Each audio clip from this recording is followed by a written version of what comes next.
சுரேஷ் சாலே அவர்களை விடுவிக்க கோரி மீண்டும் கடிதம் ஒன்று எழுதப்பட்டிருக்கின்றது ஜனாதிபதி அனுரகுமார திசாநாயக்கா அவர்களுக்கு. இந்த முறை கடிதத்தை எழுதியது யார் என்பது சம்பந்தமாக விரிவாக விளக்கமாக இந்த காணொலியில் பார்க்க போகின்றோம். அந்த கடிதத்தில் என்னென்ன விஷயங்கள் எல்லாம் குறிப்பிடப்பட்டிருக்கு சொல்லி, அதே போல கிளிநொச்சியில் இடம்பெற்ற ஒரு மணல் கடத்தல் வெற்றிகரமாக முறியடிக்கப்பட்டிருப்பதாக தகவல் ஒன்று வெளிவந்திருக்கிறது. அது குறித்தும் பார்க்க இருக்கின்றோம். இலங்கையில் வரி செலுத்தாதவர்கள் சம்பந்தமாக அரசாங்கம் முக்கியமான எச்சரிக்கை ஒன்றை விடுத்திருக்கிறது. அது குறித்து பார்க்கலாம். இந்த செய்திகளுடன் மேலும் பல முக்கியமான செய்திகளும் தகவல்களும் இன்றைய காணொலியில் காத்திருக்கின்றன. தமிழடியான் சொந்தங்கள் அனைவருக்கும் வணக்கம். ஜூன் மாதம் 24 2026 புதன்கிழமை. வாருங்கள் காணொலிக்குள் போகலாம். ஜனாதிபதி அனுரகுமார திசாநாயக்கா அவர்களுக்கு மீண்டும் ஒரு கடிதம் ஒன்று அனுப்பி வைக்கப்பட்டிருக்கிறது. சுரேஷ் சாலே அவர்களை விடுவிக்க கோரி. உங்களுக்கு தெரியும், சுரேஷ் சாலே அவர்கள் கைது செய்யப்பட்டதிலிருந்து ஒரே கடிதமாக போய்கொண்டே இருக்குது, மாற்றி. இப்போ புதுசாக கடிதம் அளிக்கிறது யாருன்னு பார்த்தீங்கன்னு சொன்னால், உலகளாவிய இலங்கையர் மன்றம், அதாவது உலகம் முழுவதும் வாழ்கின்ற இலங்கையர்களுக்கான ஒரு மன்றமாம். அதாவது நாங்கள் இல்லை, அதாவது புலம்பெயர் தமிழ் மக்களாகிய நாங்கள் இல்லை, எங்களுக்கு என்ன நடந்ததே தெரியாது. இது நான் நினைக்கிறேன் உலகம் முழுக்க இருக்கக்கூடிய சிங்கள மக்களாக இருக்கணும், அவர்களுக்கான அந்த சங்கமாக இருக்கணும். எனவே அவர்கள் தான் கடிதம் போட்டிருக்கிறார்கள் ஜனாதிபதி அனுரகுமார திசாநாயக்கா அவர்களுக்கு. இந்த மாதிரி சுரேஷ் சாலே அவர்கள் நாட்டுக்காக அர்ப்பணித்த ஒரு இராணுவ வீரர், அவர் பல சேவைகளை செய்திருக்கின்றார். எனவே அவருக்கு இப்போ மனிதாபிமான பிரச்சனை ஏற்பட்டிருக்கிறது. அவருக்கு ஒழுங்கான கவனிப்பில்லை. எனவே உடனடியாக நீங்கள் தலையிட்டு அவரை பாதுகாக்கணும், காப்பாற்றணும் என்று சொல்லி அந்த கடிதத்தில் எழுதப்பட்டிருக்கிறது. அதை விட சுரேஷ் சாலே அவர்களுடைய அருமை பெருமைகள், சேவைகள் என்று சொல்லி கணக்க விஷயங்கள் இதில் சுட்டி காட்டப்பட்டிருக்கிறது. எனவே இந்த கடிதத்தை ஜனாதிபதி அனுரகுமார திசாநாயக்கா ஒரு பின்னுக்கு ஒதுக்கி போட்டுட்டு பேசாமல் தண்டை வெளியே பார்ப்பார் என்று சொல்லி நாங்கள் எதிர்பார்க்கலாம். ஏன்னு சொன்னால் எல்லாரும் மாற்றி ஒரு நாள் கூட ஓய்வில்லை, மாற்றி ஒவ்வொரு நாளும் கடிதம் எழுதி கொண்டிருக்கிறோம் சுரேஷ் சாலே என்று சொல்லி. சுரேஷ் சாலே தான் அடம் பிடிச்சி கொண்டு அவர் தான் சாப்பிடாமல் இருக்கிறார். அவருடைய உடலில் மோசமாகுது என்று சொன்னால் அதுக்கு முழு காரணம் அவர் தான். ஏன்னு சொன்னால் இப்போ ஹாஸ்பிட்டலில் கொண்டு ஆளை அனுமதிச்சு 15 நாள் தாண்டி போய்கொண்டிருக்குது. இவ்வளோ நாளும் ஒருத்தர் சாப்பிடாமல் இருக்கிறார், அடம் பிடிச்சி கொண்டிருக்காருன்னு சொன்னால் அது அவற்றை பிரச்சனை தானே. ஒழுங்காக சாப்பிட்டா இத்தனைக்கு தேறி திருப்பியும் ஜெயிலுக்குள்ளே போயிருக்கலாம்.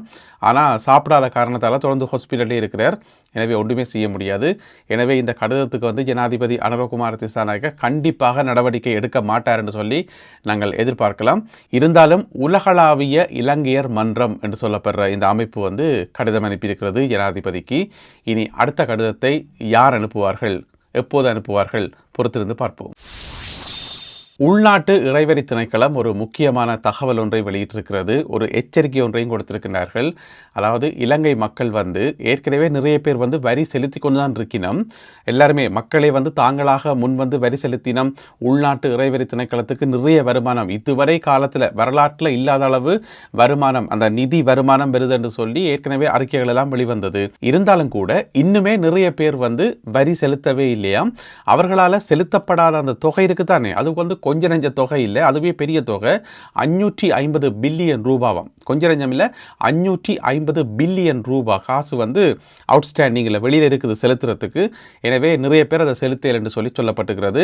அவர்களில் கிட்டத்தட்ட ஒரு 100 பில்லியன் ரூபா வசூலிக்கிறதுக்கான நடவடிக்கைகள் ஏற்கனவே எடுக்கப்பட்டிருக்குன்னு சொல்லி அறிவிக்கப்பட்டிருக்கிறது. எனவே இலங்கையில் இதுவரைக்கும் வரி செலுத்தாதவர்கள் உடனடியாக உள்நாட்டு இறைவரி திணைக்களத்துடன் தொடர்பு கொண்டு உங்களுடைய வரிகளை செலுத்தும்படி உள்நாட்டு இறைவரி திணைக்களம் கேட்டுக்கிறது.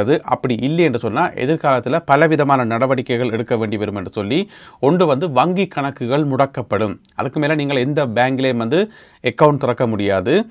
அப்படியே நீங்கள் ஏற்கனவே அக்கௌண்ட் வச்சிருப்பீங்க தானே பேங்கில், அதில் காசு இருக்குன்னு தானே, அந்த காசை நீங்கள் அக்சஸ் பண்ண முடியாது, அந்த காசை நீங்கள் எடுக்கவும் முடியாது, ஒன்றுமே செய்ய முடியாது. அப்படி பிளாக் பண்ணப்படும் என்று சொல்லி சொல்லப்படுகிறது. அதே போல் உங்கள்கிட்ட இருக்கக்கூடிய சொத்துக்களை பறிமுதல் செய்கிறதுக்கான அதிகாரமும் உள்நாட்டு இறைவரி திணைக்களத்திட்ட இருக்காம். எனவே அனைவரும் அவதானமாக இருக்கணும். அதோட 2026 இந்த வருஷத்துக்கான டார்கெட் எவ்வளோன்னு சொன்னால், எவ்வளவு வரி வசூலிக்கணும் என்று சொல்லி ஒரு டார்கெட் வச்சிருப்பேன் தானே, அது 2401 பில்லியன் ரூபாவாம். 2401 பில்லியன் ரூபா. எனவே அந்த இலக்கு முழுமையாக அடையணும் சொன்னால் எல்லாரும் வரி செலுத்தணும்ன்றதான். அதோட இன்னும் ஒரு தகவல் ஒன்றையும் கொடுத்திருக்கிறார்கள். இலங்கையில் தற்போது 13 லட்சம் பேர் வரி செலுத்துகின்றார்கள், தனிநபர்கள். அதே போல இலங்கையில் இருக்கக்கூடிய 1,30,000 கம்பெனிகள், பதிவு செய்யப்பட்ட கம்பெனிகள், 1,30,000 கம்பெனிகளும் தங்களுடைய வரிகளை செலுத்தி கொண்டிருக்கிறார்கள் என்று சொல்லி உள்நாட்டு இறைவரி திணைக்களம் வெளியிட்டுள்ள இந்த அறிக்கையில் சொல்லப்பட்டுள்ளது. இலங்கை கடற்படையினருக்கு அமெரிக்க கடற்படையினரால் அமெரிக்க அரசாங்கத்தால் 10 ஹெலிகாப்டர்கள் அன்பளிப்பாக வழங்கப்பட்டுள்ளன. இந்த 10 ஹெலிகாப்டர்களும் கிட்டத்தட்ட ஒரு 2 கிழமைக்கு முதலே இலங்கைக்கு வந்து சேர்ந்துட்டுது. ஆனால் நேற்று தான் அதை வந்து உத்தியோகபூர்வமாக கையளிக்கின்ற நிகழ்வு வந்து இடம்பெற்றது. அதில் வந்து ஜனாதிபதி அனுரகுமார திசாநாயக்கா அவர்கள் கலந்து கொண்டிருந்தவர். ரத்மலானை விமான நிலையம் இருக்குத்தானே, அங்கே வச்சு தான் இந்த நிகழ்வு நடந்திருக்கிறது. அதாவது TH-57 இப்போ நீங்கள் படத்தில் பார்க்குற வீடியோவில் பார்க்குற இந்த ஹெலிகாப்டர்கள்லாம் TH-57 வகை ஹெலிகாப்டர்கள், 10 ஹெலிகாப்டர்கள். இதை சொல்கிறது சி ரேஞ்சர்ஸ்ன்னு சொல்லி அதாவது கடலில் வந்து கண்காணிப்பு நடவடிக்கைகள், மீட்பு நடவடிக்கைகள், புலனாய்வு நடவடிக்கைகள், இந்த மாதிரி கடற்படையினர் பயன்படுத்தக்கூடிய இலகு ரக ஹெலிகாப்டர்கள் என்று சொல்லப்படுகிறது. 10 ஹெலிகாப்டர்கள் அமெரிக்காவால் அன்பளிப்பாக வழங்கப்பட்டிருக்கின்றன. அப்போ நேற்றைய நிகழ்வில் வந்து அந்த ஒரு ஒப்பந்தம் ஒன்று போடத்தானே வேணும். அதில் வந்து இலங்கை கடற்படை தளபதியும் அதே போல் உங்களுக்கு தெரியும் அமெரிக்காவினுடைய ஒரு கடற்படை ஜெனரல் ஒருவர், பசிபிக் பிராந்தியத்துக்கான கடற்படை ஜெனரல் ஒருவர் இப்போது இலங்கைக்கு வந்திருக்கின்றார். அவர் இன்றைக்கு பின்னேரம் வரைக்கும் 24ஆம் தேதி பின்னேரம் வரைக்கும் இலங்கையில் தான் நிற்பார். எனவே அவருடைய பேர் வந்து கெவின் ஸ்னைடர். அவரும் அந்த ஒப்பந்தத்தில் வந்து கையெழுத்து போட்டிருக்கின்றார். எனவே 2 நாடுகளுக்கும் இடையில் இந்த ஒப்பந்தம் வந்து செய்து கொள்ளப்பட்டிருக்கிறது. எதிர்காலத்திலும் இது போன்ற ஒத்துழைப்புகளை இலங்கை கடற்படையினருக்கு அமெரிக்கா வழங்கும் என்று சொல்லி அறிவிக்கப்பட்டுள்ளது. வடபகுதிக்கு வந்து புதையல் தோண்டலில் ஈடுபட்ட 3 பேர் வந்து கைது செய்யப்பட்டிருக்கின்றார்கள். இந்த 3 பேருமே வந்து பூனாவ என்ற இடம் இருக்குத்தானே, அந்த பகுதியைச் சேர்ந்தவர்களாம். அங்கே வந்திருக்கணும் வவுனியாவுக்கு வந்து வவுனியாவில் சேமமடு என்ற இடம் இருக்குத்தானே, சேமமடுக்கு போயிட்டு அங்கே ஒரு இடத்துல காட்டுக்குள்ளே போயிட்டு புதையல் தோண்டி இருக்கணும். இன்னுமே வந்து வடக்கு கிழக்கில் புதையல் தோன்றதை வந்து கைவிடையில் இதோட எத்தனையோ இடங்களில் வந்து தோண்டிட்டணும். ஏன்னு சொன்னால் சிங்கள பகுதிகளில், தென்னிலங்கை பகுதிகளில் வந்து அந்த கதை பரவி கொண்டு தானே இருக்காம். அந்த செவி வழி கதைகள் என்று சொல்லுவது தானே, அதே மாதிரி கதைகள் வந்து எல்லா மக்கள் மத்தியிலையும் பரவி கொண்டிருக்காம். இயக்கம் வந்து நிறைய தங்கத்தையும் நிறைய காசையும் வந்து புதைச்சி வச்சிருக்குது. எக்கச்சக்கமாக வடக்கு கிழக்கு முழுக்க நிலத்தை தோணுனா காசு தான் பெருமன்ற மாதிரி அங்கே கதையாக உலாவதாம். கிராமப்புறங்களில் கதைக்கிறதா சும்மா இருந்துண்டு. இயக்கத்தில் வந்து நிறைய காசு இருந்தது, இயக்கம் வந்து பெரிய பணக்கார அமைப்பு, நிறைய தங்கம் எல்லாம் இருக்காங்க, கிலோ கணக்கில் சும்மா அப்படி கதைக்கிறதாகும். அதனால் வந்து இந்த கதைகளை கேட்டுட்டு இதோட வந்து இத்தனை பேர் வந்து தோண்டி தோண்டி தோண்டி தோண்டி யாழ்ப்பாணம், கிளிநொச்சி, மன்னார், முல்லைத்தீவு, அம்பாறை, மட்டக்களப்புன்னு சொல்லி தோண்டாத இடமே கிடையாது. எல்லா இடம் தோண்டி தோண்டி கடைசியாக பிடிபட்டு கொண்டிருக்கணும். அந்த அடிப்படையில் பூனாவ பகுதியில் இருந்து வந்து சேமமடுவில் வந்து தோண்டி இருக்கணும். இந்த 3 பேரும், ஒரு ஆளுக்கு வந்து 23 வயசு, மற்றவருக்கு வந்து 38 வயது, இன்னும் ஒரு ஆளுக்கு வந்து 74 வயது. எனவே போலீசார் இப்பொழுது கைது செய்து விசாரணைகளை மேற்கொண்டு வருகிறார்கள்.